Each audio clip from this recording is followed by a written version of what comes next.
Welcome back. Up next in today's fight for positioning in Group C is another David and Goliath clash between China's Edward Gaming and Europe's H2K.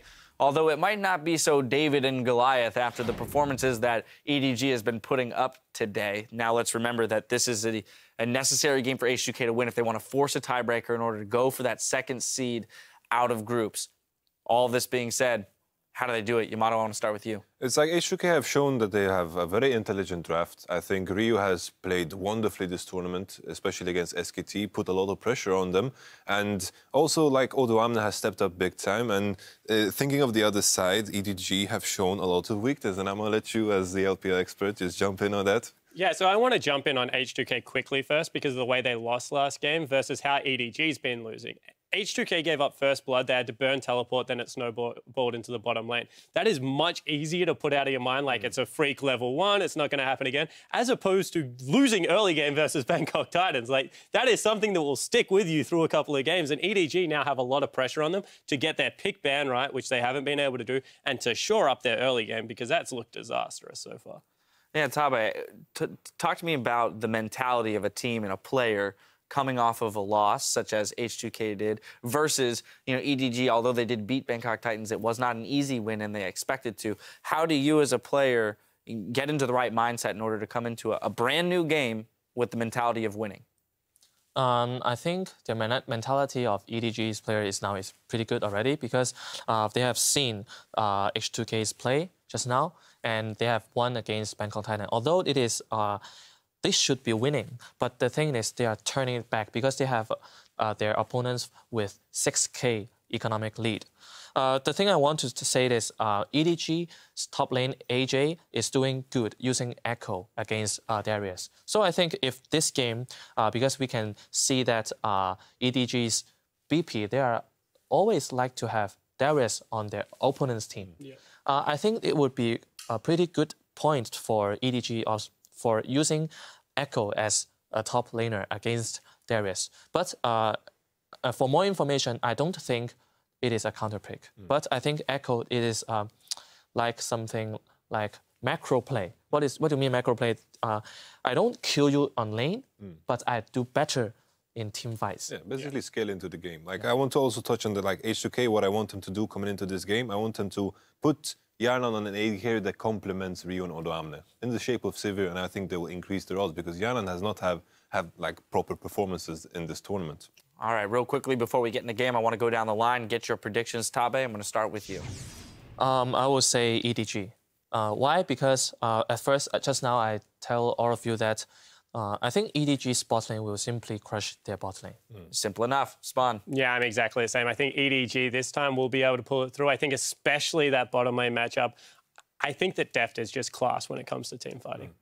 I feel the same. EDG, they have just better individual players. I feel like they're lacking in the pick and ban, lacking in the macro play, but I don't think it will matter in this matchup.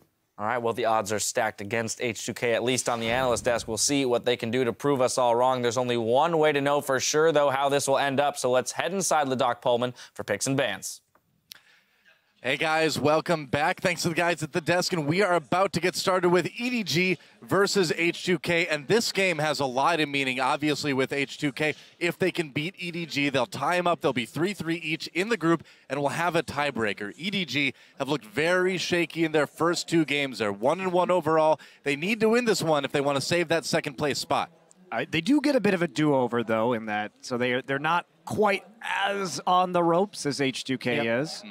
Even if H2K wins, they get to play EDG again in a tiebreaker. And it's been a bit of a strange day because if we think about the pedigree of these teams coming into Worlds, EDG would be an overwhelming favorite. But if you removed all of that and just looked at today's games, you'd think H2K would actually be a pretty big favorite in this match. It's so true, and as we go into picks and bans between EDG and H2K, you really do have to wonder who's going to come out on top.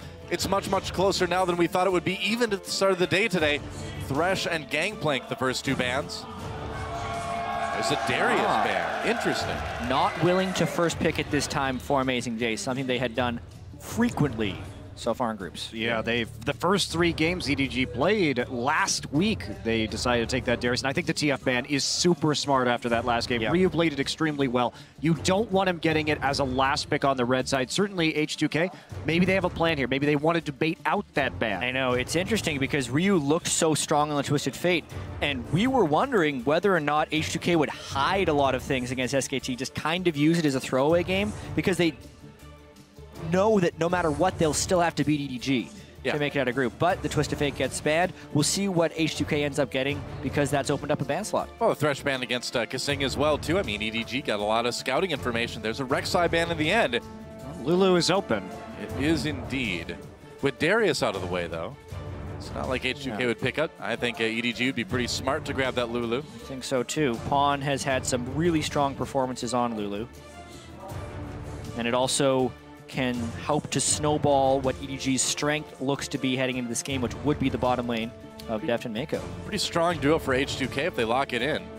But Lista Elise. they give away the Lulu, but then you get a little bit of a bully lane here for H2K to kind of balance out perhaps the individual strength of EDG's bottom lane, just going ahead and taking that Kalista right away. And Rhea must have something in store for this Lulu in the mid lane. I think so. We'll see where it ends up going. Gragas, a pretty possible pick, I would say, for EDG. But who else will they take on this rotation? Do you just go ahead and grab your AD carry? I think the Jinx is coming. I think the Jinx is coming in this game, just because you have the Lulu. Deft is an extraordinary Jinx player. If you take the Gragas, you're already saying we've got so much disengage, and you could definitely build a composition around that here. And EDG also wants to have some late game insurance here against H2K, because they already have fallen behind with some pretty suspect early games. So I'd expect EDG to take a pretty late scaling composition as well. There it is. Jinx and Gragas disengage and carry. Yep, makes sense. So 2 more picks over to H2K. And will we see just a lot of hard engage come in? The Annie would certainly fit the bill there. But what else can they bring? I think you definitely take the Annie here against the Jinx. It'll help you get that instant stun and lock down the Jinx in some of these team fights. Also just a huge kill threat in the lane, one of the most dangerous duo lanes in League of Legends. Well, we were wondering, too, the first time we saw this Annie Kalista pick, would they actually just throw Annie in, or would they let her flash Timbers and pull her out so maybe she could get another spell rotation? But no, they just chucked the Annie right in there. Yeah, it's also nice if the Annie lands, she gets knocked back to her max attack range, so it's still a little bit of safety, and they can stun after and just kind of walk away. True. H2K, I think they're going to be waiting for their last pick to pick the mid laner, even though it's so hard to find a counter pick against what is most likely a mid lane Lulu. The thing is, right now, the Lulu could still possibly flex top lane, which, even though it's not really an amazing day champion, and again, they go for the Fiora. This is what they did last time against EDG. Yeah, Odo Omne going to be having that Fiora up in the top lane. Yanni locked in as well, too. And 2 more picks, 2 final picks over to EDG. And I really liked the Fiora in the last draft. I really liked H2K's draft against what EDG had. Now, they tried to play... Oh, boy. Could be the Tom Kedge definitely coming in here, but EDG tried to play with a very low wave clear composition. Kalista, Darius, Kassadin, and I thought H2K had a good draft to punish it. One of the big problems was, honestly, Lulex dying 8 times in the game. I think the draft, on paper, I liked H2K's draft better. It included the Fiora. Go ahead and get that split push. If you want to take down Amazing J, who's been the weak link of EDG, just punish him and then split push your way out of that situation in the late game. And Odo Omne, I thought, has had some pretty decent Fiora performances. He has. He's had some pretty decent performances in total, even against Marin, who's been dominating pretty much everyone. Odo Omne's been sticking close with him throughout. Oh, is it time? This is such a Jinx team composition right now. The Tom Kench, in case he gets focused, and a Lulu. If the Tom Kench spits him out and there's still danger to come upon them, it means EDG's comp is actually fairly low damage outside of the Jinx, however, which makes the cohesion a pretty strong factor here. All right, they really have to be careful, because while it is easy to keep the Jinx alive, if the Jinx dies, it just all comes apart for EDG. You have basically no damage if Jinx dies on this team. Yeah, That's what it feels like. Especially since Malphite's not going to be building an Abyssal here up against the Fiora, so you don't even have that option necessarily. And in days of past, when you picked Fiora before the rework, she couldn't do anything against Malphite. But now, I actually think this is a heavily advantaged matchup in lane for the Fiora. Ottawamne can use Riposte on pretty much any meaningful damage that Malphite comes out with, even the ultimate. I've seen a couple Fiora Malphite games where Fiora gets over 100 CS ahead of the Malphite if they get some free time in the laning phase. I still like this draft from H2K. Orianna coming in as the last pick here. Just a good lane matchup up against the Lulu, generally speaking. So trying to control Pawn in the laning phase, Ryu. And Pawn both selecting that teleport now. Could be a little bit wild here early, but H2K, if they get ahead, EDG doesn't have an answer to a split-pushing Fiora in this game. That is a big concern for them. H2K has an advantage in a 1-3-1 as well with the Orianna compared to the Lulu, so... I also really love Orianna in protection-based compositions on the opponent's side because the Shockwave gets so much AoE damage and can be so disruptive to the overall flow of things. You can't shield everyone at once if they're staying close together. And Tahm Kench, Lulu, and Jinx are very likely to be fairly grouped up in a lot of these team fights. Yeah, true enough. And if Tahm Kench doesn't get Jinx inside him as fast as he can, that could be a very dead AD carry very fast. So the coaches will shake hands, and we are about to move into the game. H2K, I think with a great chance here against EDG, but now the question is, you know, will EDG finally be able to sort of counter those demons that have plagued them today, have a convincing win for once in their second week here? I think this says a lot about EDG's mentality. They're putting all the eggs in the deft basket right now. Amazing J hasn't showed up this tournament. Just put him on something where he has to press R and initiate for deft. He's been pretty much just J this time around. Yeah, just J. Only J. Not the cool J from Men in Black, just a regular letter J. I would just say lackluster J, actually. I would actually demote him below J. Below average J. Oh, well, we'll see if he can regain his amazingness. That's a word now, I invented it. As we see EDG step out onto Summoner's Rift against H2K. These teams, possibly their last games in groups. Yeah, and what I find so funny is even though this group stage has been so vastly different than expectations, EDG's path has been almost identical. Last year, they were placed in a group with the dominant Korean team, lost to them both games, then lost to the underdog, went 3-3, and had to play a tiebreaker. It could be almost exactly the same situation here if they drop a game to H2K, because they would both be 3-3 in the group. EDG probably getting a few flashbacks. I think so. A lot of fans as well. And the Chinese scene fans, the LPL fans, have had a lot of disappointment to deal with in Worlds so far. EDG getting out of this group would be pretty nice for them. Yeah, funnily enough, Clearlove is the only remaining member from that EDG team that had the 3-3 group last year, but the brand is the same. Before the great Korean exodus. Yeah. So Deft, a lot riding on this guy's shoulders this game, as we've already said, and Mako as well too. I mean, he's really got to go all out in terms of keeping this Jinx safe, keeping him away from the shockwaves, keeping everybody off of his AD carry. Let's see, Kasing and Hjarnan here. Looks like calling the lane swap as they move up. They are going to take a peek in at the Gromp. This is dangerous. Can they sneak through? They actually they haven't been detected by vision here, and they're sending both. This could be a really high-value disruption if they get there quickly. Stun is up. Gotta go quick. Stun is up. They see the ward come in. Deft and Mako trying to come out the other side here. The stun could land. It will land on Mako.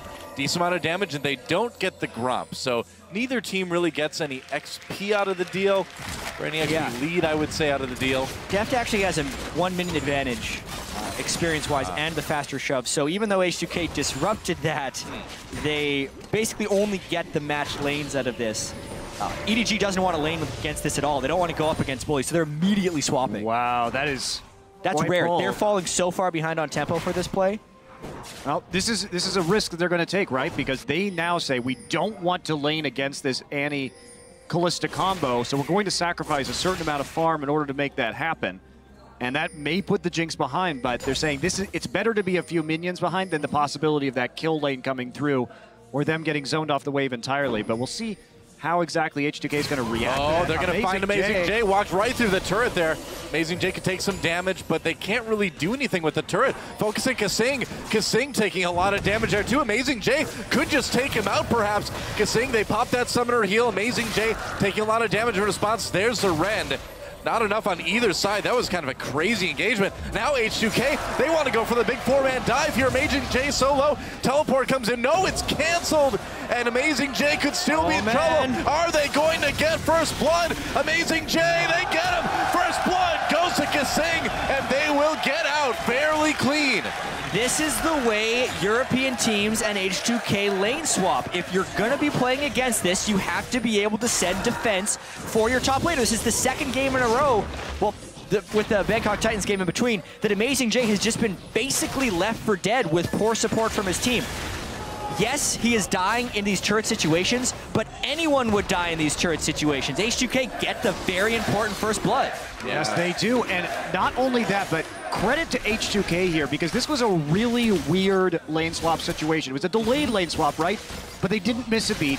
They just adjusted on the fly very well in their comms to just moving up into that top side and playing as if really Deft and Mako had never even been in that lane. Well, and in no sense was it a standard lane swap, because Lulex went up there before level 3, so he didn't have the really OP Elise take turret aggro and repel after the kill to drop it. It was level 2 Elise that ended up ganking, and they even tried to move down early to preempt Amazing J getting under the turret, and then adapted mid-dive to still be able to continue despite all the damage Kasing took. Well, they had to use that summoner heal. Now Pawn a little bit of trouble, takes a lot of damage from Ryu. To be able to get out, not needing to burn that flash just yet, but the pressure really being put on by H2K. Looks like the first turret in the game will go to EDG, probably, though. It's going to be pretty close, I think. Yeah, both top laners are going to be left with the gold, however, so each team. But again, because of this issue with Amazing J and the fact that he did get dove early on, you kind of want to give the money to Jinx in that situation, especially to power up that late game. I'm really confused by the way EDG is playing this, because they are sending mixed messages as to what their overall goals and win conditions are, which makes me worried that they're not properly identifying what they need to do to win this game. Deft should have been given full turret experience, in my opinion, in that matchup, because they're already putting him at a disadvantage when he initially swapped. Especially because he's had to go back and get an Avarice Blade right now compared to the Vamp Scepter on Callista. And remember, they chose to dodge this lane. Pawn takes a ton of damage. So they chose to dodge this lane, and now they've put themselves in a prolonged power trough. And if they get into that anti-Callista lane again with an Elise ganking, it's going to be very difficult. We saw the fan vote look pretty much dead even, 49% to 51%. And who in the world would have expected that, you know, even before today, perhaps? Yeah, EDG has not opened up this game well. The one thing that they do have, though, is they've been successfully able to get Deft not up against opposition. He hasn't fallen far behind in CS, and he will be taking that Avarice Blade. EDG is very clearly going for a late game strategy here, or at least a mid to late game strategy. Once Deft can complete 1 to 2 major items, and Pawn can get some powerful shields, but they have to be able to withstand until that point. Pawn flashes out that shockwave. Ryu trades the ultimate for the summoner's spell. Yeah, this should be a decently easy dragon for H2K if they want to, especially unless EDG wants to continue this turret push, because they are slightly ahead on this, and Jinx takes turrets fairly quickly. Smart call by EDG to move for the second turret. That blocks the dragon. Yeah, just keeping Clear Love in the lane right now, so no mysteries here for H2K, but they may just respond to walking through the mid lane, and maybe be a little bit delayed on this response. Yeah, this one seems a little bit slow. And this push is going to take up this turret very quickly if H2K allows it, and it kind of looks like they are. Well, they've got very good wards in the enemy jungle, too. This was set up very nicely by EDG. But Kasing coming around, they're going to TP in. They may go for a play right here. Well, he could land a stun. Still level 4, so no tibbers, but that W, of course, is AoE, but no chance to engage there. I think the play is just make up for lost time, because H2K was really behind on that play of the second turret pushing in side lanes. The fact that they were able to defend it, I think, saves that turret for a really long time. Problem is with that play is, sure, they denied the dragon, but now they have easy farm for Fiora back next to the tier 2, and the freeze was already set up on the bottom side.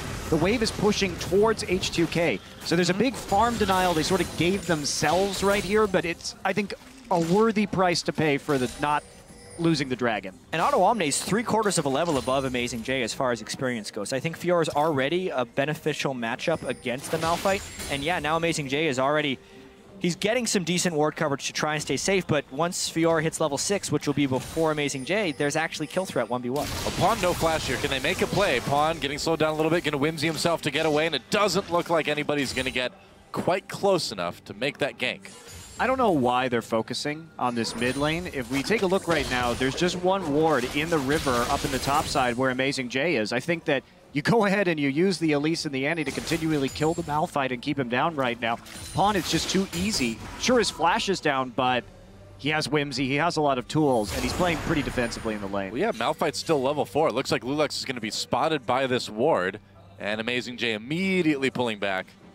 Yeah, wants to be a bit more safe there.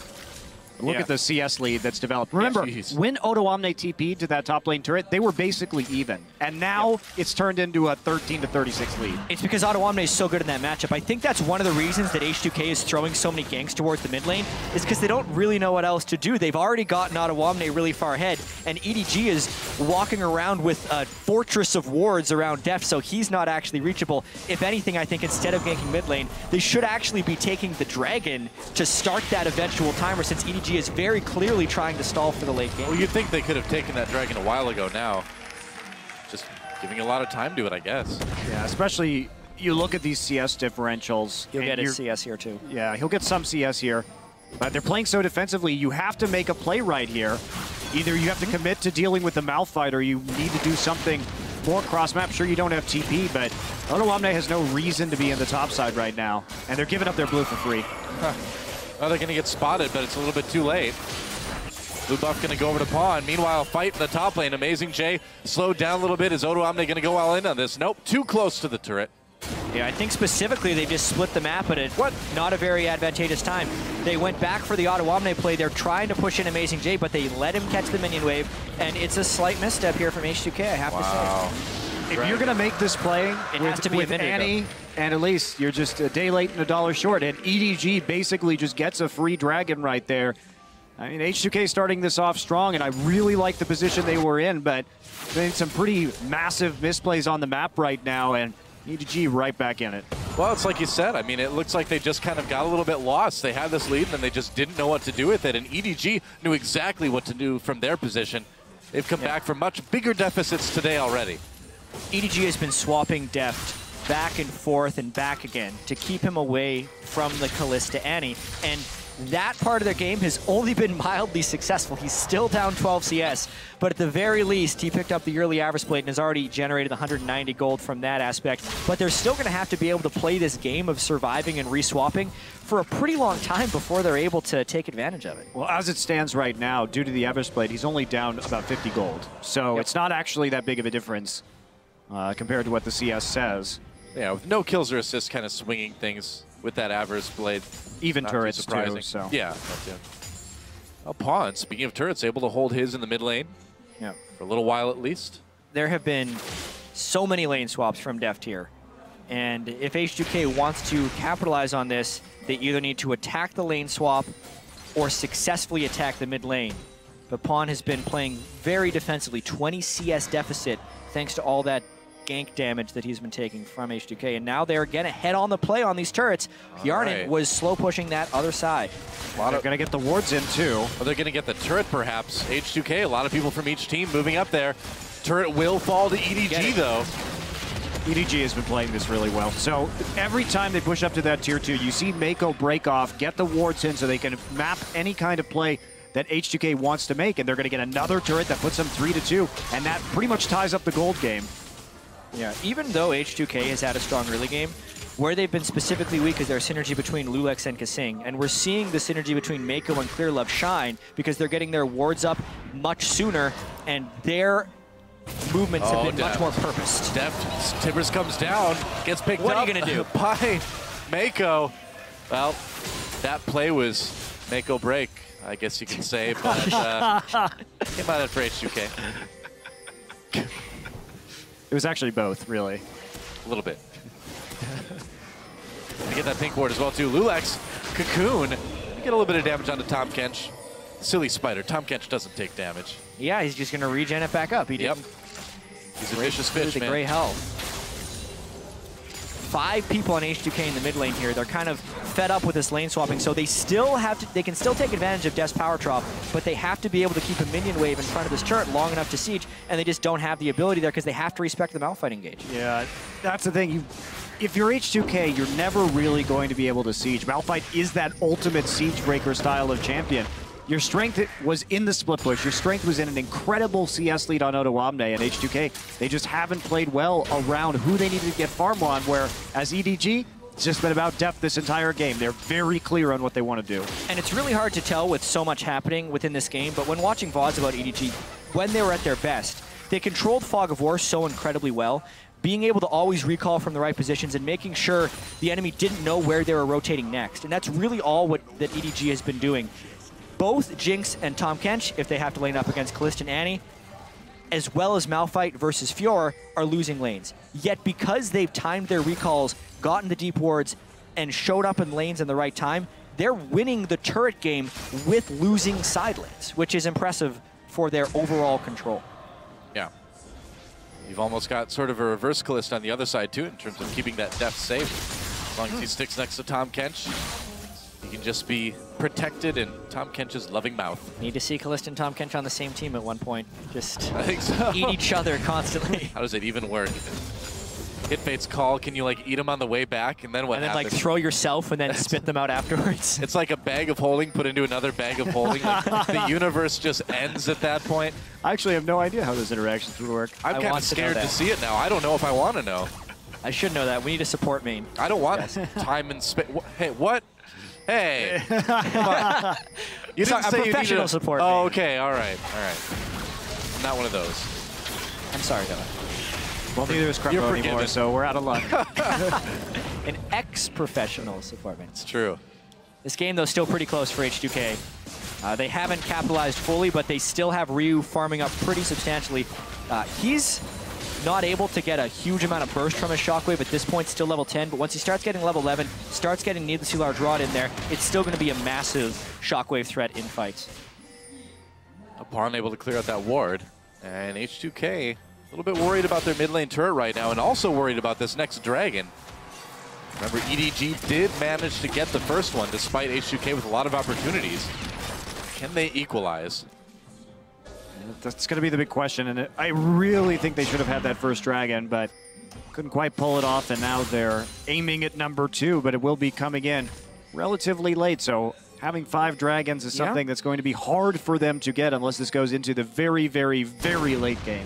I'm really curious to see if EDG tries to fight this one. They have some big level disadvantages in their side lanes. Depth just hit 9, Yarn's 10, Amazing J's only level 8. Here we go. It would be a huge fight win if they could get it, but I just don't think they've hit the item thresholds in order to contest. You have the Hydra and the Blade of the Ruin King completed for H2K, whereas EDG is components on Amazing J and components on Deft. It would be a huge power play for H2K to take a dragon fight here if EDG wants to contest. Just keeping the mid wave pushed up for now. Dragon has spawned, but they haven't looked to start it yet. They've swept out the wards on the high ground in the river, so you see right there, Kasing just waiting, looking for a Tibbers, but I think it'd be quite similar to his last one with Mako lurking around on Tahm Kench. Yep. Meanwhile, you have to Tibbers the group. Yeah, they do go for the dragon. They get it. That's going to be their first of the game. And so that's a bit of a relief for H2K that they were able to secure that, avoid that O2 dragon deficit.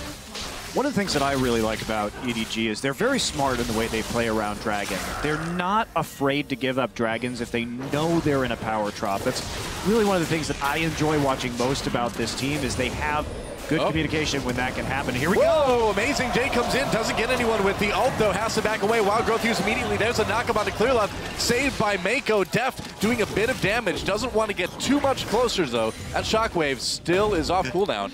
Do you like disengage? Well, boy, do I have 2 comps for you. Well, the repel. Oh! Ouch. Couple of missed ultimates there. That was Amazing J, unimpressive Shockwave. The only shock with that one is that it didn't hit anybody. Not many people on EDG can even dodge the Shockwave that well either. Sometimes you have these poor Orianna compositions because it's against like a Lee Sin and you can just dodge around everything, but it's Lulu, Jinx, and Malphite, and Tahm Kench, who are all kind of dashless outside of the ultimate on Malphite. Poor shot there by Ryu. Wish Tom Kench could just eat projectiles as they come towards him. No. That'd be sick. No. It'd be sick. For the one person in the game. Everyone else would be miserable. It would make him sick. It would also make him Kirby, so. Oh, that's true. Why stop now? Why not get that crossover going? Oh, man. Well, another failed siege here. I just don't think that H2K is going to have success as a 5-man unit. That's not their ticket in this game. They need to get this split push actually rolling with Odoamne here. Well, they may have the gold dead even, but they're still down a turret. The pressure's still on a little bit. Yeah, this Tom Kench blocks so much of what H2K actually wants to do. Yeah.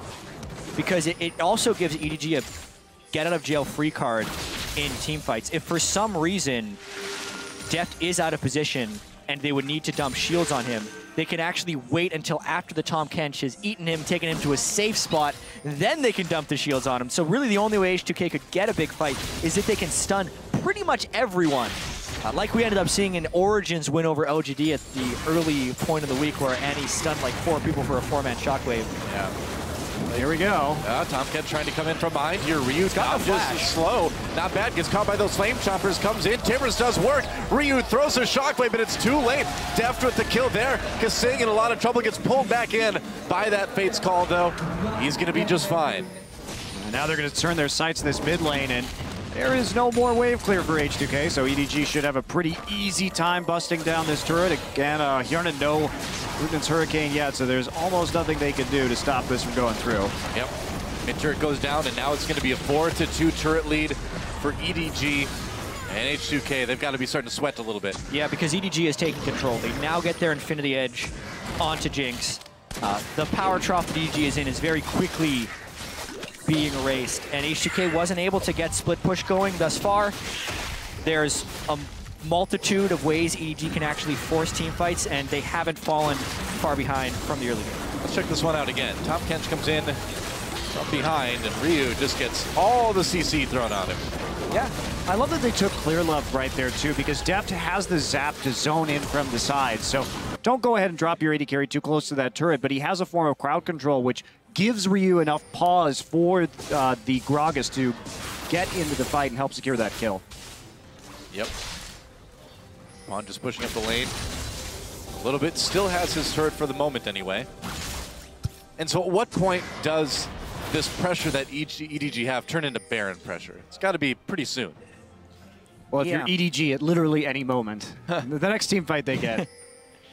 Yeah, especially if Deft is able to stay alive. If they can win this next dragon fight. I think most of it has to do with the team fight first and then a sneak, unless H2K completely gets lackadaisical with their vision control. It could also start if they can stop Odoamne from split pushing, which is a possibility. The deep wards, as far as H2K are concerned, are mostly non-existent, which makes their split push really hard to accomplish, which means their Baron vision gets much lower. So if the trends hold true from the past 5 minutes, I'd say a sub 30-minute Baron for EDG is not out of the question. Certainly could be. Pawn partying in the mid lane. And this next dragon up in 1:10 about EDG. They can take it. They'll be pulling a lead in every category except for kills. They're getting so much vision control right now that it's going to make the dragon much easier to take. Yeah. Man, Amazing J is way down in CS, but you know, if the Fiora can't seem to split push, it doesn't really make a big difference, does it? Yeah. Well, they're not warding for Fiora to split push. There's literally no wards south of the river right now. So even though H2K, I think, had a very good draft, and they started out this game very strongly, they have really let this one slip through their fingers. EDG came out with a rather weak early game, a very punishable early game, and we've seen SK Telecom really just hammer them when they make mistakes like this. But EDG was able to sort of weasel their way back into this game with some just consistent lane swapping of the Jinx, and H2K simply picking the wrong places on the map to focus. It seems like this is kind of the story of H2K's tournament, right? Is that they've been doing okay early on, a little bit in the mid, and then it just seems to consistently fall apart a little bit. And not by a lot. They just can't seem to make the exact right move at the exact right time. They can juggle 3 balls. 4 is a bit tough. You got to do 2 in each hand if you're juggling 4 balls. That's you cannot tough. do a normal cascading pattern. That's really hard. I can only do 3. I can speak from experience. Really? You can juggle? We have Hawker and juggling. I can juggle too. Wow, we should just have a try juggling cast now. Need to make this happen. That'd be quite difficult. I'm not at that level. Even so, the vision control for EDG is decently strong around the Dragon here, and I think this is the type of fight they're willing to take. We mentioned the CS discrepancy from Amazing J. Not that important because he's still Malphite when it comes to team fights, unless H2K gets the split push going, which is what they're going for right now. Love the call by EDG to push up mid. Yep, they're going right for that tier 2 turret mid lane. I mean, they do lose their tier 2 in bot, and Odoamne is going to continue pushing. EDG turning this one around. They might be able to catch somebody here. Lulex throws out the cocoon, doesn't connect. Garnet. Okay, this could get apocalyptic. Oh boy, here comes the Tom Kench. Comes in, is he close enough? Amazing J caught up a little bit. They're gonna jump onto Yarnin right away here. Yarnin flashes away, doesn't get CC'd, gonna pull in his Annie, his support, still gets taken out. Amazing J with the kill there. And Kasing in a lot of trouble as he gets back to the Baron, but the Baron's not gonna help you, man. You got a flash, but you don't have it. No flash for you, you're dead. And there's a bot lane out of commission for H2K. Baron helping out a little bit, and perhaps that Baron damage is enough to keep EDG from pursuing this fight. The Abyssal Voyages for Mako have been so on point, and they're really generating a lot of positive plays for EDG. That was a really extended back and forth play, and because of all the quick movements around the map, H2K did lose their coordination a little bit, and that's exactly when the Abyssal Voyage came in to give them the right start to that team fight. I think H2K just had to pull the trigger earlier. You'll notice that Odoamne did not use teleport right there, and they allowed themselves to be carved up on the map as a result and get split. Meanwhile, the TP, so Odoamne comes in right here, but had he teleported more up towards the river, there could have been a play made, perhaps. Yeah, Odoamne was already on the run from what he thought was an expected collapse, so kind of a disaster. Sharner would have been dead either way, it feels like. The tank lines were just in the right position for EDG, and, well, H2K doesn't actually have a tank line, so they need clean initiations. Getting engaged on is never good when you're running this squishy of a team. That way. H2K in quite a bit of trouble now, despite the fact that the gold is still pretty even. Yeah. That does actually remind me of a really critical point as far as what EDG has put together here. They have very strong disengage and a protect the Jinx composition, but these comps are even better when you can just kill frontline. Since no one on H2K is actually tanky enough to take even 5 or 6 hits from the Jinx. So once they speed Jinx up, the game will just be over if EDG gets even a little bit more momentum because H2K doesn't have proper tank lines. Well, now we're going to see, can H2K use this teleport advantage to its fullest degree? Because that's what they've got going for them. They're still relatively even in gold, and Odoamne, by not using his TP in that last fight, is going to put some pressure down onto this bottom side, but the rest of his team has to be doing something else. Looks like they will be trying to clear out some vision in the mid lane and push forward, but there's a lot of EDG wards on that Baron. Yeah, there's no dragon to try to take, so the Baron can be the focus. But EDG, they're all may sitting be in ready to spring a trap, yeah. So there's plenty of knowledge to try and set up a trap. Yeah. And it's really difficult for Odoamne to get the safe split push because there's not enough disengage on H2K to stop the engage from EDG. Guess we just start the Baron. That burns the teleport. So much for the TP advantage. Yep. And he canceled it too, so they can just go right back on and he has to walk. This is great for EDG. Yeah, they're going to get a lot of damage in on that Baron, but can they finish it off? H2K coming in. They want to contest it. EDG backing off right away. They're going to take down the Rift Scuttler just for a little bit of extra vision as they move back to the mid lane.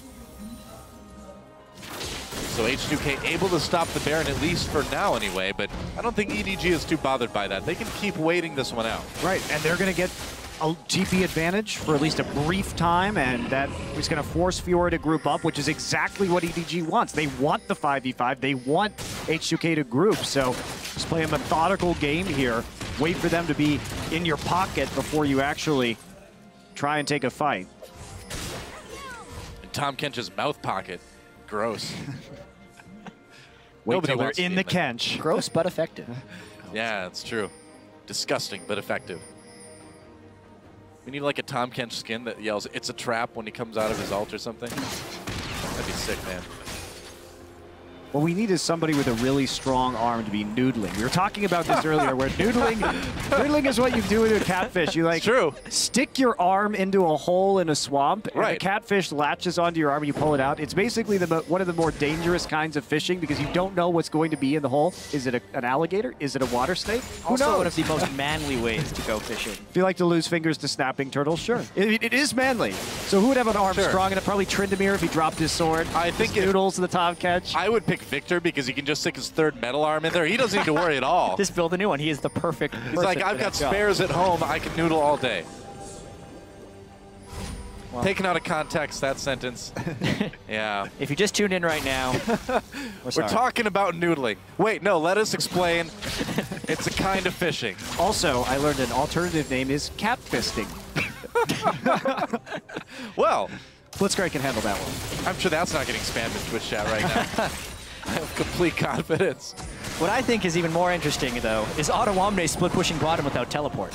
Because it puts them in a pretty difficult situation. Yeah. They don't have strong vision control over Baron, and if anyone gets picked off, it's a free Baron for EDG because it would take him so long to go up there. Amazing J has the teleport advantage in the bottom lane, and it makes H2K's push in the mid lane pretty difficult. Yeah, I would say. They're not really doing much with it right now, though. Amazing J just trying to stop the split push. Do you think they should just go for Baron instead? I think they definitely have that option if Amazing J wants to go ahead and TP up there. Question is, how fast can they actually take it? The answer is pretty fast. You can see Deft right now not even bothering building Last Whisper. There's no armor, so who cares, really? Specifically, the Bloodthirster is the survivability that they're really going to need. If no one can immediately get onto Deft and kill him, he will win the fight based on sustained damage capabilities. It does seem like EDG is still just playing this mostly slow. It is still very risky for them to go for a straight-up Baron against an Orianna and an Anti-Callista combo. I mean, maybe they actually set up a kill on Ottawamne here. Maybe. I mean, he needed to block that slow. He needed to block it. Oh, Pawn coming in. They got the flash. Teleport back up now for Ottawamne. But he's lucky to get out with his life. Well, they actually, EDG really waited that one out. I think they had a pretty good opportunity to make a play around that teleportless split push, but not going to make much of a difference. They did blow Ottawamne's flash on that, and this gave H2K time to regain vision control over Baron, considering how much EDG committed to the bottom side of the map right there. H2K trying to find a fight here, and they're going to find Clearlove. Not pulling the trigger on that one, though. They're going to go for Mako. Mako pretty tanky, backs off. There's the shield. He's going to be just fine. Flame Chompers drop down. Yarnin goes in, gets some damage onto Deft. Kosik trying to help out. They miss the stun, and now Clearlove back in with the re-engage. So much damage coming from EDG. Deft is getting excited, and all the fans of EDG are too. As Lulex and Ryu runs away, here comes the Kench, and he's going to get the slow onto Ryu. Can they catch him? Trying to get there a little bit too low health. One more hit, though. Could do it. Two more hits. Can he eat him? They're not going to need you. Ryu gonna go down. Another kill for Deft. That is 4 for 0. A near flawless team fight for EDG. That may be the clinching fight that moves EDG into the quarterfinals. They've been waiting for that setup for so long, and honestly, this game has been heavily about the catch. They didn't even need Amazing J's Malphite ultimate to pull that one off. Yeah. Unless it came back off cooldown during the chase. I'm pretty sure it didn't. No, I don't think it did, but doesn't matter. Lulex down anyway. They've got a couple people still over at that Baron, so we have 31-minute Baron take for EDG. And it's been a bit of a sloppy game from both sides. Early on, it was sloppy for EDG, I would say, but I would say the last 15 minutes have been quite clean. When they fully committed to getting to the late game, I think EDG has played this quite well. And it's okay for Tahm Kench to face check things because he is Tahm Kench. Look at the shielding he was able to get and then disagree with the flash in because Sing, such a critical miss. Crucial Tibbers, and that damage. Well, when you start grouping up in a choke point like that, after you miss onto Deft, the rockets are going to come through, the Gragas barrel's going to come through, and there's not a lot of hope right there. Well, H2K wanted to make the pick, didn't make the pick, and then they lost the 5. They're on a ward. Clearlove going in, another explosive cast. Kasing destroyed immediately. Clearlove held up a bit, big shockwave, but no follow-up. So EDG is going to be just fine. Ryu on the run again, going to try to teleport out. Not going to make it. Mako with a bloodthirsty kill. He licked him. First kill of the game. Congratulations to Tom Kench. EDG in full control right now. They have the Baron buff. They've also picked up 2 kills, which means they can push this through very aggressively as long as they go catch the minion wave. Yeah. Without Azonias or anything like that, any armor whatsoever. I mean, with the Jinx already completing this Bloodthirster, really nothing going to stop Deft, especially since he has about a million ways not to die in these team fights. Tons of protection from Tom Kench, tons of protection from Lulu. Yeah. Deft really running away with this one. Oh, Baron letting them push down these turrets so easily. This is going to be a simple inhibitor, and this could be the game. EDG trying to secure their second place spot. They can do it with a win right here. Jarden is still finishing off a turret, so they know they have some time before they do. We can get back. And they're going to do some damage to these Nexus turrets. One goes down. H2K needs one last fight. Amazing J goes in under Ryu. Ryu gets evaporated. Lulex running for his life, and Odoamne can't participate. There it goes. And in the end, H2K says, do you have a win? And EDG says, go fish. That is it. EDG takes second place. Wow. Well, EDG, surprising. Not their best day of League of Legends. We do expect more out of these guys, but they clutched it. They found a way to win. They play around Deft in this last game, and Deft delivers. Ultimately, EDG is not punished, and they now have a week to prepare for the quarterfinals because this group is set SKT #1, EDG #2. They would have liked to finish higher, but with the way they were playing today, probably a little bit of relief that they're still advancing to the quarterfinals. You know, it is. It was a pretty sloppy group stage in general for EDG, and for a team that people were expecting to really be a team that could go toe-to-toe with SK Telecom. They're going to need to bring a very, very different game to the quarterfinals. Yeah, specifically, their early lane swapping game is by far their biggest issue. Because we could see once EDG kept the gold fairly paralleled in the mid game, they executed amazingly. Like, they just got this lead about 5 minutes ago, and then they ended the game. We knew their team composition was built for the team fighting phase, and the instant Deft got ahead, he could just kill anyone because there's no true frontline on H2K, and that is exactly why the game ended so quickly once they got the edge. Yep, and for H2K, their journey to Worlds this year is over. And for any organization, for H2K especially, it's been a great ride. I mean, they did really well both seasons. They made it to Worlds in the end. Yeah. I think H2K also did better than expected even in this group. I mean, they made it a lot closer than I thought they would. Yeah. Third place in both European LCS splits. Third place in this ridiculously tough group at Worlds. Basically, best perceived team out of China, even though it was the #2 seed, and the #1 seed and best team out of Korea.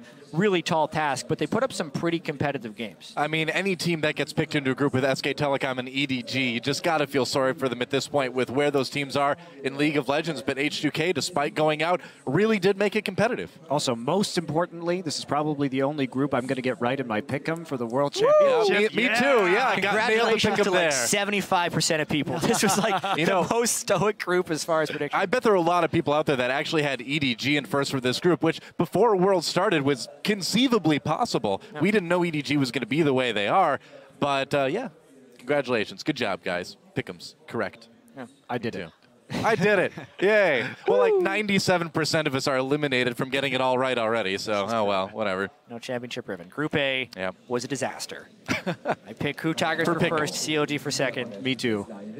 As did many. I was almost there.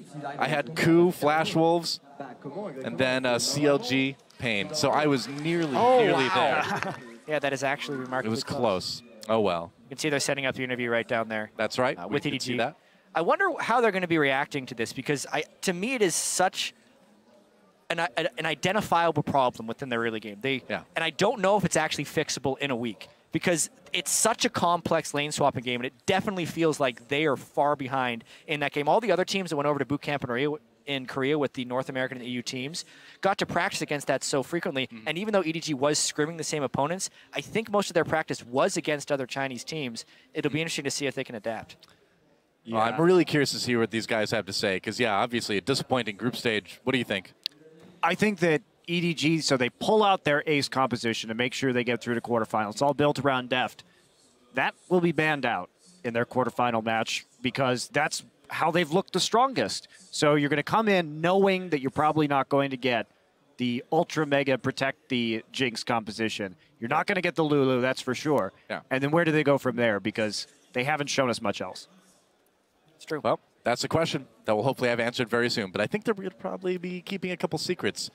Yeah, well, that's one thing we kind of expected coming into this group stage is how many secrets was EDG going to keep. They would have liked to hold on to the ace composition, but they had to burn it here because this game was on the line. We'll see what they bring to the quarterfinals, and we'll see what they have to say in the interview. Now let's send it down to Shox for a word with EDG's victorious support. Thank you very much, guys. Indeed, joined by Mako after EDG locking in their spot in the quarterfinals and beating out H2K. Let's first talk about this game that you guys really needed to win. How did you get the upper hand over H2K? 先让我们非常恭喜你这次战胜了H2K， 然后晋级了。然后我们先来讲一下你这盘是怎么获得的胜利，怎么获得的优势，然后把它转换成了一个胜利。这一局的话，我们前期选择安妮跟那个蛤蟆的话，就是想要换线嘛，然后发育，然后打到中期的话，我们9桶、露露跟金克斯打团很强，所以前期就一直跟他们换线发育。 然后打团，我们比他们更胜一筹。So they picked Jinx and Tom Cage comp to just farm the lane and try to get an early game advantage. So they just keep farming and farming, and once they get into a team fight stage where they excel at, which they excel at basically, so and they were able to pull out ahead and finally take over the game. Indeed, strong team fights in this game. Let's step away from this game. You guys, as EDG, are one of the favorites for this whole tournament, yet your early games today against SKT, H2K, and BKT have been lackluster. How much of a liability is that going into the rest of the tournament? 就是比赛开始之前呢，我们觉得 EDG 是这个组最强的一个队伍之一。但是通过今天的几场比赛，我们发现你们的前期的游戏处理的不太好。你觉得这个你们前期的弱势会对你们以后的比赛有什么影响吗？应该影响挺大的，因为 我们前期换线处理的没有欧美队伍好嘛，然后所以今天就只能硬着头皮去对线，然后以后的话会把换线处理得更好，然后就会打得更好。So actually, our week in the lane swap is actually pretty big, and so we are really trying to adapt to the new laning phase. But as for now, we're just trying to beat them in lane. So for the later matches, we'll try to improve on the lane swap, and hopefully we can get better. That definitely is a working point for you guys. Just a couple of months ago, you triumphed over SKT at the mid-season invitational. How worrying is it for you that now in the group stage you weren't able to beat them yet, at least? 就在 MSI 的时候，你们战胜了 SKT， 但这次在小组赛中，你们目前还没有对他们取得过任何胜利。你觉得你们怎么面对这么个情况呢？你们怎么考虑这么个问题？我觉得在小组赛遇到失败的话是可以接受的。 然后我们看到就是会看到自己的短处嘛，然后就会慢慢去改进。我们会在决赛战胜 SKT 的。Alright, so I think it's okay for us to lose in the group stage. At least we can find out where our weaknesses are, how to improve, and I think we can beat them in the finals. All right, well, we'll see if that happens. Thank you very much, and congratulations for making it to the quarterfinal, Mako and EDG. Although there are some questions that still need to be answered. Back over to you guys. Thank you, Shox. Securing their second place seed into the bracket stage there, EDG. Avoiding that tiebreaker, very, very good by them. I want to start team comps. Specifically to you, Tabe, we saw the Malphite come through and this entirely protect the Jinx comp with the Tom Kench as well as the Lulu and the Gragas for the disengage. Thoughts on their pick ban phase this time around? To be honest, I love the pick bans of EDG's this game because at first I suggest AJ to use Echo because we saw that he used it last game. But the thing is, I think Malphite is a really good pick. Why? Because we can see that he has a lot of support from his team this game. His team came over to top lane and helped him to destroy the second turret. And the second thing is, even he has a huge lead by Fiora of CS, he is making huge plays from his Malphite. For example, he forces the flash from Orianna, and after they have known that Orianna have a flash CD, Kench ulted mid, and they're all in for Orianna. And the second thing is, I think, other than the Malphite pick, I think Deft is very good in picking Jinx, and he actually avoided laning against Kalista. This is a very crucial point because after we see they saw that they are in top lane, but he suddenly goes down to bot lane. He knows that he is no chance against Kalista in early game, and he bought Authorized Blade very early, and he just farm and farm. And it's very good. Willing to concede that lane in order to make sure they don't match up in the 2v2. Coming over to you, Yamato, continuing somewhat on the picks and bans, I want to look specifically, though, at the Malphite and Fiora matchup, because I know you have a different opinion than Jat does as to who that benefits. I reacted quite heavily on it simply because, like, in this game, as Tabe mentioned, there was a lot of lane swapping, and, of course, Amazing J is going to fall behind on CS because of it. But the matchup against Fiora is pretty decent early game, but, of course, Fiora scales better into the lane. But simply because Malphite has this opportunity to itemize armor, he's never going to get Doven. He's going to be fine always in this lane, and Malphite is something that is so good in team fights, and that is what EDG was aiming for in the end. And I completely agree with that, and that's what I wanted to talk about. The Gragas Malphite pick, especially with how much farm they prioritize onto Gragas, means that they were always going to have double Frozen Heart earlier, which means Kalista is null and void in the mid game, and it is so hard to dive those two champions. The Gragas ult splits up the team as you go for a dive. It really mucks up Annie especially, and then you can never dive someone like Malphite. Good initiation is generally good anti-dive, and that is what EDG brought to this comp in spades. It was just so disruptive to be able to single out one target. Now, it did take him a little bit to get to that point, though. What we did see in the early game was the prowess of the Western teams, the European and North American teams in the lane swap to pick up an early kill and build small advantages. But where did that all turn around? You got to look at Mako on support. Yeah, you certainly do. Mako was just able to utilize Tahm Kench, move people around the map quickly with his ultimate in a couple of key team fights. And when you have this pressure, as you said, as soon as you burn a summoner spell, as soon as you take the turret, Mako can be anywhere and just pick up whatever he wants. Yep, an easy kill picked up here on Ryu. This is the one that you were referencing, Tabe, just now. But as well, you know, throughout the game, this one too, to cut them off, just managing to separate H2K and put them into situations in which there is no good decision to make. And once again, look at Hyanin. His only choices to attack in that team fight were Clear Love and then Amazing J. There is no way, as a Kalista who doesn't build crit, who had to go QSS, is going to be able to get out of these team fights by putting out the amount of damage that Def did, who was hitting a Fiora the whole time, who had double offensive items. I'm just happy more teams are unclogging the frog because Tahm Kench is so powerful. I'm super happy to see more of it. A very, very powerful champion, and to some degree is taking the place of Janna, being a beefier support that can still protect your AD carry and allowing Jinx to be played. It's like the point you're making, I like it a lot, simply because melee champions tend to, like melee supports tend to be stronger in the early game, stronger in the early skirmishes, and that's where Tahm Kench shines, Alistar shines, and Braum shines, and that is the biggest reason why we see these melee supports coming in. They're just so tanky. Yeah, they certainly are. And whilst, like, the last thing I want to hit on pick bans is we haven't seen a prevalence in Fiora, and I think this game shows why. In China, when they build Fiora, they go 40% cooldown reduction with 1 or 2 offensive items. If you're against a magic user, you go Black Cleaver. If you're against a lot of AD, which this team comp was because it was built around Def, you should go the Frozen Heart because 40% cooldown reduction actually means your Q does a lot of damage, and a lot of people underestimate the Q damage and the sticking potential. I feel if Odoamne was a little bit tankier in this composition, had gone with the Frozen Heart, he would have given Deft a lot more headaches. You saw in a couple of those fights, he could get on Deft, but then was immediately blown up. Now, Tabe, lastly, I want to come to you. EDG has made it through to the bracket stages, and they have some time to work on some of the issues. They've identified for themselves that their lane swap and some of their early game seems to be their weakness. Specifically, how should this team, with very limited time, attack fixing those problems? As you said just now, their lane swapping problem is very important. I said that this game, Amazing J has many support from his team, but we have to remember that it is after his first death. EDG is executing very poorly about lane swapping because we can see that Amazing J has died.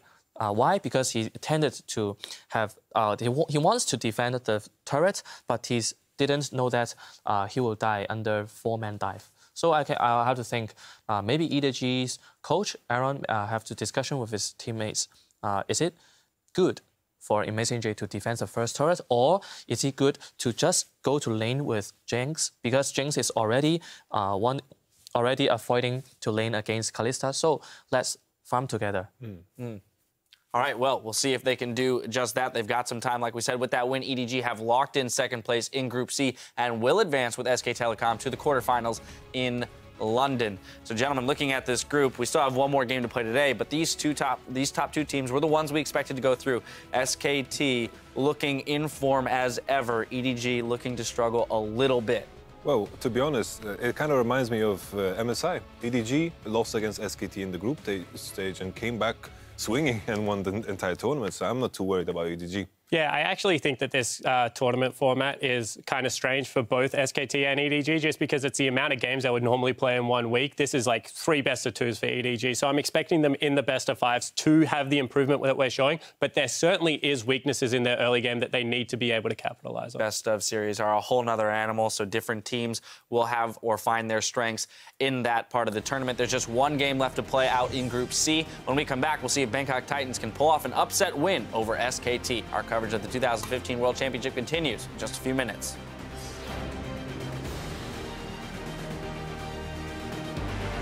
This is the last game everyone will remember of H2K from Worlds. Yeah. Make it count. Hoip. Hoip. Hoip. Hoip. Here, Ryu's got just slow. Not bad. Gets caught by those flame choppers. Comes in. Timbers does work. Ryu throws a shockwave, but it's too late. Comes in. Is he close enough? Amazing J caught up a little bit. They're going to jump onto Yarden right away here. Yarden flashes away. Doesn't get CC'd. Going to pull in. Okay,看慢点，nice，nice，nice，mute， Needs one last fight. Amazing J goes in under Ryu. Ryu gets evaporated. Lulex running for his life, and Odoamne can't participate. And in the end, H2K says, you have a win, and EDG says, go fish.